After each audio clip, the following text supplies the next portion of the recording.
Degree PhD করেছি। অতএব এইটুকু বিশ্বাস আপনারা যারা সিনিয়র আছেন, কিছু অন্তত নজরুল রবীন্দ্রনাথ সম্পর্কে আধ ঘন্টা অন্তত টানা বলতে পারবো, এটা আপনারা কিচ্ছু না হলেও মানতে হবে আপনাদের। কিন্তু সেই বলতে পারাটাই কি আলোচনাকে তাৎপর্যপূর্ণ করে তোলে? আমার তো তা মনে হয় না। আমার সবসময় মনে হয় বক্তা যদি শ্রোতাদের দিকে তাকিয়ে কথা বলেন তাহলে বেশি আলোকপাত বেশি কার্যকরী হয়। আমার এখানে মনে হচ্ছে বর্তমানের শ্রোতা যারা আছেন তাদের সংখ্যাটা অত্যন্ত কম, যারা পেছনে বসে আছেন, বরং আগামী দিনের শ্রোতার সংখ্যাটা বেশি। তাই আমি আসলে প্রথমে একটা প্রেক্ষাপট তুলে ধরতে চাইছি মূল আলোচনায় ঢোকার আগে। এই লেখা হয়েছে বর্তমান সময়ে রবীন্দ্রনাথ এবং নজরুলের প্রাসঙ্গিকতা। আমি আগামী দিনের শ্রোতাদের উদ্দেশ্যে যাওয়ার জন্য একটু আলোচনাটা পিছিয়ে নিয়ে যাচ্ছি। আসলে এই লাইনটার মানে কি? নজরুল রবীন্দ্রনাথের প্রাসঙ্গিকতা কি আছে? এখান থেকে 100-150 বছর আগে দুটো মানুষ কিছু জিনিস লিখে গেছেন, মনের খেয়ালে নয়। Literature is the mirror of life. সাহিত্য সমাজের দর্পণ।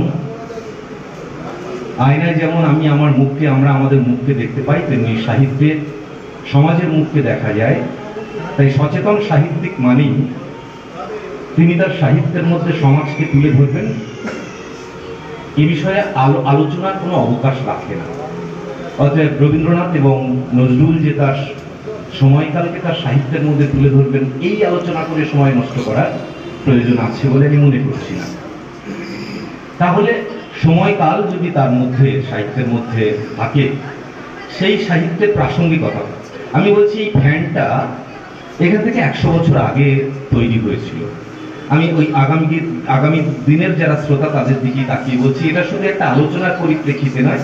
এটা তোমাদের এই সামনে যখন পড়াশোনা করবে, যে বিভিন্ন ক্ষেত্রে এই প্রশ্নটা আসবে, অমুকের এখন প্রাসঙ্গিকতা কি, তমুক জিনিসটার প্রাসঙ্গিকতা কি, এই জিনিসটাই বা কি কি আসলে এর মধ্যে কি কি বলতে চাওয়া হচ্ছে, এই সহজ জায়গাটা একটু ধরিয়ে দেওয়ার চেষ্টা করছি। বলছি যে এই ফ্যানটা 100 বছর আগে তৈরি হয়েছে।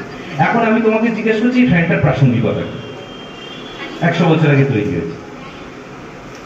ফ্যানটার প্রাসঙ্গিকতা যেদিন সে তৈরি হয়েছিল সেই দিনও প্রচন্ড গরমে মানুষকে হাওয়া দিত, আজকেও প্রচন্ড গরমে মানুষকে হাওয়া দিচ্ছে। প্রাসঙ্গিকতা এটাই।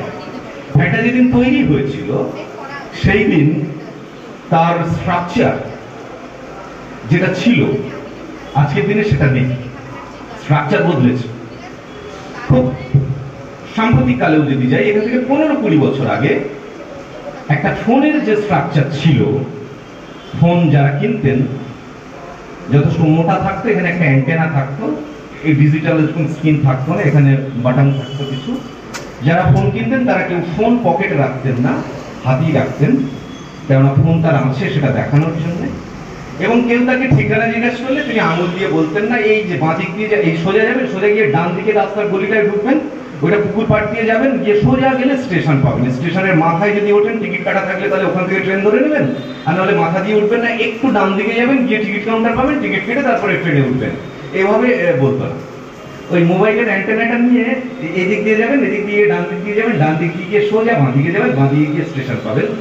মোবাইলটাই শো করতো। তার কারণ এটা আছে আমার হাতে, এটা দেখানো হচ্ছে। এখন আমরা একটা পকেটেই রাখি, দেখানোর প্রয়োজন হয় না। স্ট্রাকচারগত পরিবর্তন ঘটেছে, ব্যবহারগত কিন্তু পরিবর্তন সেই মোবাইলের এখনো ঘটেনি। সেদিনও কথা বলা যেত, আজকেও কথা বলা যায়। অনেক বেশি মডিফাই হয়েছে বলে স্ক্রিনে হাত দিয়ে আরো কিছু জিনিস করা যায়, কিন্তু ব্যবহারিকগত